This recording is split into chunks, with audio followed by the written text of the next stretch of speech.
5 episodes into this rebuild, it's worth admitting something honestly. None of this has been dramatic. There was no single lightning bolt moment where your entire life transformed. If you've been waiting for that moment before you feel like the rebuild is real, this episode is for you. Most people quietly believe transformation is supposed to look cinematic. The dramatic, breakdown, the tearful, realization, the single decision that changes everything overnight. Real rebuilding rarely looks like that. It looks almost embarrassingly ordinary.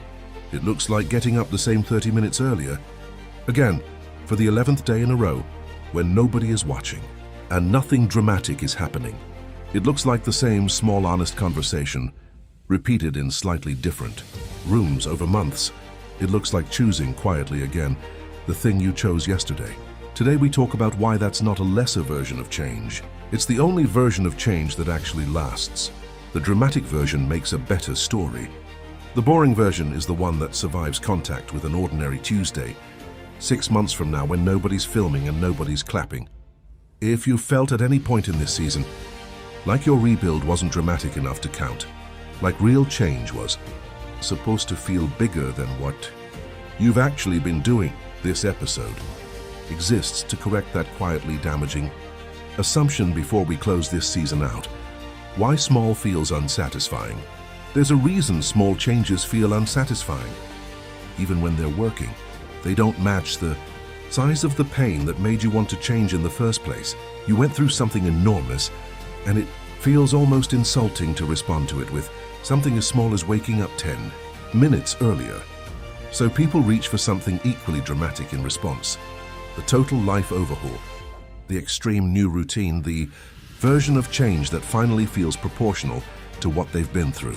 This is understandable. It's also, almost always, the version that collapses within a few weeks, because it was never built to be sustained, only to be felt. Here's the trade almost nobody wants to make. Dramatic change feels satisfying and rarely lasts. Small change feels unsatisfying and compounded changes everything. The size of the response was never actually required to match the size of the wound. It only needed to be repeatable. This reframe alone relieves an enormous amount of pressure. You don't need to prove how serious you are about rebuilding by how intense the change looks from the outside. You need to prove it by whether you're still doing the small thing in 4 months. When the intensity has long since worn off and only the habit remains, let the small feel small. It's not evidence you're not serious. It's evidence you finally understand how change actually works instead of chasing the version that only ever looks impressive in the first 2 weeks. Notice too how often the dramatic version is actually more about being seen than about actually changing. A total overhaul photographs well. A quiet 10-minute habit, repeated without an audience, rarely does. If part of you has been chasing the dramatic version because it felt more provable to other people, that's worth naming honestly, as the rebuild was never supposed to need witnesses to be real. The private, unwitnessed version of change is often the truest test of whether it's actually yours or whether it was always partly a performance for an audience. Take the audience away entirely, even just in your imagination, and ask honestly whether you'd still be doing this. If the answer is yes, you're building something real. The myth of the big leap. Culture loves the story of the big leap. The person who quit everything overnight, burned the old life down, and emerged completely transformed by morning. These stories exist. They're also far rarer and far more fragile than they're presented to be. What usually isn't shown is what happens 6 months after the dramatic leap, when the initial adrenaline fades and the person is left facing the same daily decisions everyone else faces, except now without the structure, safety, or support the old life provided.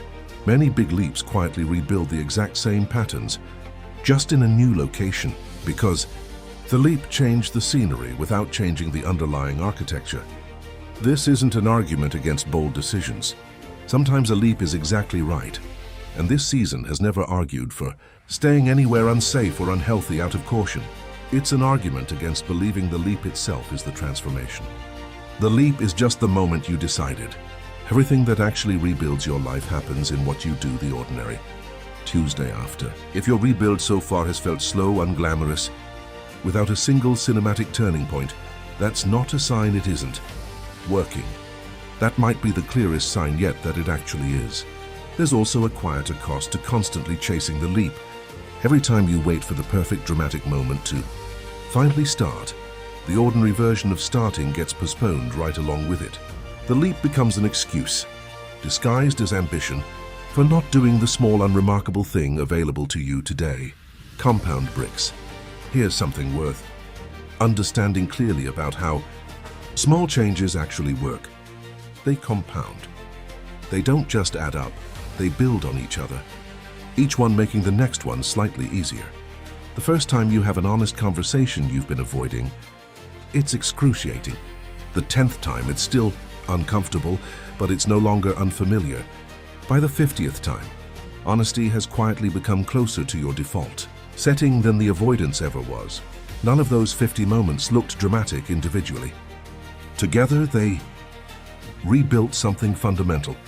This is exactly how compound interest works with money, and almost nobody applies the same patience to it when it comes to character. A small deposit looks meaningless in month 1. By year 3, the accumulated effect looks like a completely different life. The mechanism is identical. Most people just quit on the personal version, long before the compounding has time to show up. This is why consistency matters more than intensity, almost everywhere in this rebuild. An intense week followed by 3 weeks of nothing resets the compounding every single time. A moderate, sustainable practice, repeated without interruption, ends up outperforming intensity almost every time you measure it a year later. So the question worth asking isn't, how big can I make this change feel today?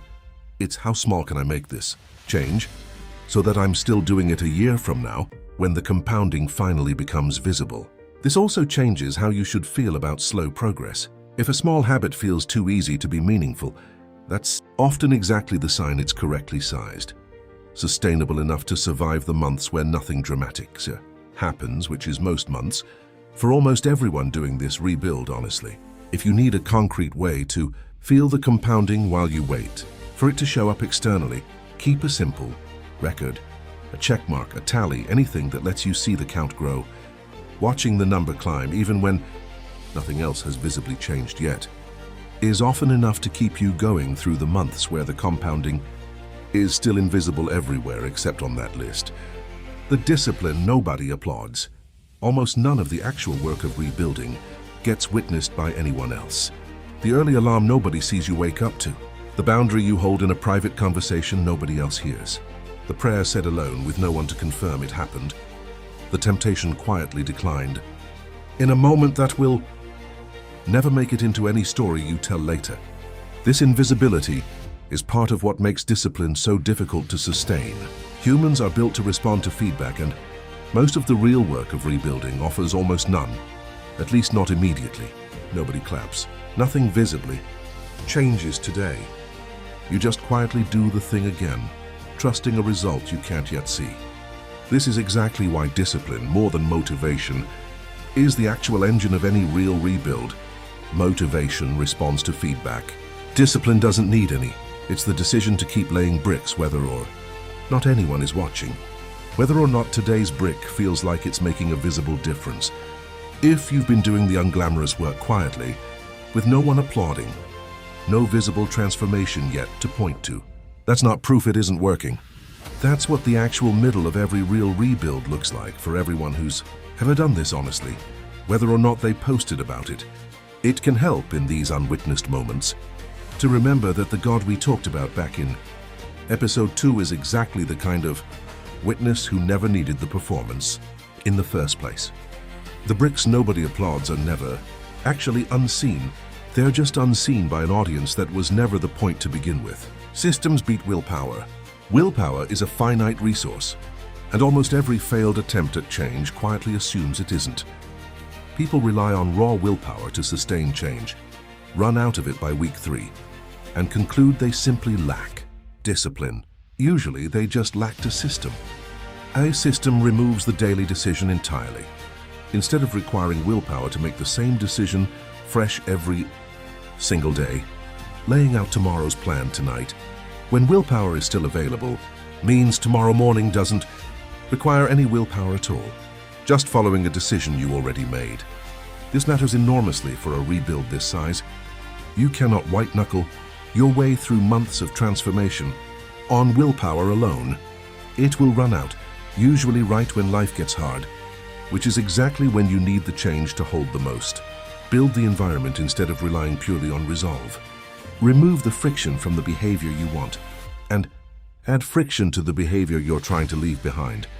Systems don't need motivation to function. They just need to be built once, and then followed, which is far more sustainable than trying to will yourself through every single decision from scratch every single day. Look back at part 4 of episode 1, where we talked about the danger of rebuilding on the same broken blueprint. Willpower alone is often part of that old blueprint, the same exhausting strategy that's failed before, just applied, with more determination this time. A system is a genuinely different blueprint, not just a more intense version of the old one. Start with just one system this week, not 5. Pick the single behavior most central to this rebuild right now, and design the environment around making it the easiest possible option. Clothes laid out the night before, the phone left in another room. Whatever removes the friction between you and the small brick you're trying to lay tomorrow. What you do on the boring days. The real test of any rebuild isn't what you do on the days you feel inspired. Here's what you do on the boring days, when nothing hurts enough to motivate you and nothing exciting enough to energize you. Most days are boring days. That's simply what most of life actually is.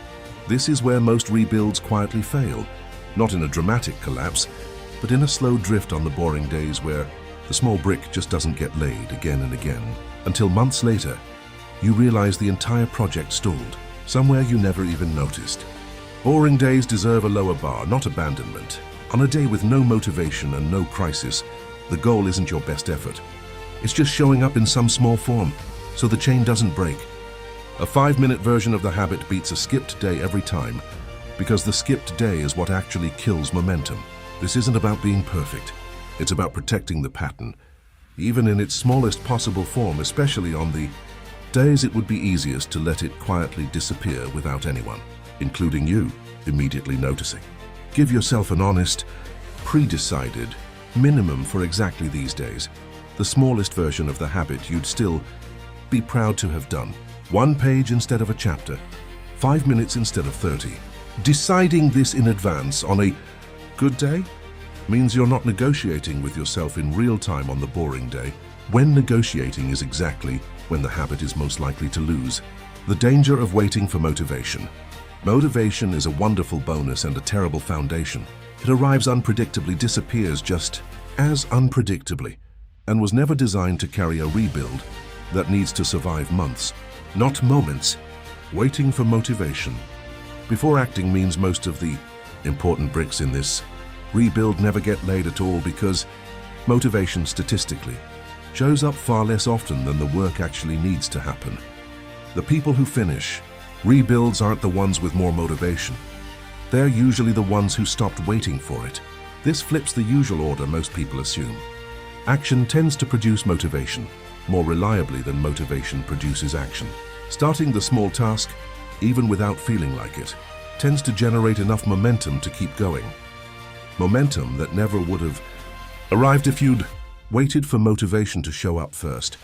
So on the days motivation doesn't come, don't treat that as permission to skip the brick. Treat it as the exact moment discipline was built for. The bricks laid without motivation are quietly often the ones that end up mattering the most, because they're the proof the rebuild doesn't depend on how you feel that day. This is, in its own quiet way, an act of faith too. Doing the work before you feel confirmed in it, the same way we talked about in episode 1. Laying a brick before you have proof it will hold. Motivation was always going to be an unreliable partner for something this important. Discipline paired with faith was always the more durable pairing.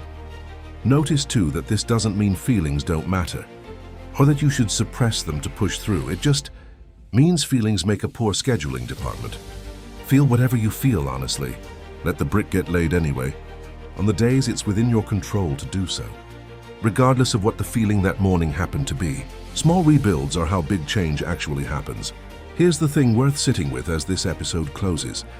Every big change you've ever admired in someone else was actually 1,000 small, invisible decisions, viewed from far enough away that it looks like one dramatic transformation. You are right now in the middle of exactly that process, laying bricks that feel too small to matter on days too ordinary to remember individually. From where you're standing, it can be genuinely hard to see the shape of what's being built. That's normal. Nobody can see a wall's full shape while they're the one laying the next stone. One day, likely without a specific dramatic marker, you'll notice the shape has changed. Not because of one leap, but because of the accumulated weight of every small brick you laid on the days nobody was watching. That's not a lesser story than the dramatic version. It's the only version that was ever actually true. So keep laying the small brick. Today's version. The unglamorous, boring, unremarkable version that doesn't feel like it's building anything at all. It is, it always was. You just won't be able to see it fully until you're standing far enough away to look back. As this season heads into its final episode, carry this with you above almost everything else we've covered. You don't need one more dramatic moment to finish this rebuild. You need one more small, quiet, unremarkable brick. The same one you've already been capable of laying this entire time. If you needed permission to keep going small, subscribe. Right, next week we close this season with the person all of this was building toward. Tell me in the comments, what's one small, unglamorous brick you're laying today that nobody else will notice? Never forget, you're stronger than you think. Before you go, next episode is the last one of this season, and it brings everything together. Because after all these small bricks, all this quiet, unglamorous work, there's a version of you standing on the other side of it. It's time to finally meet her. Next episode, the season finale, the new you. I'll see you in the next chapter.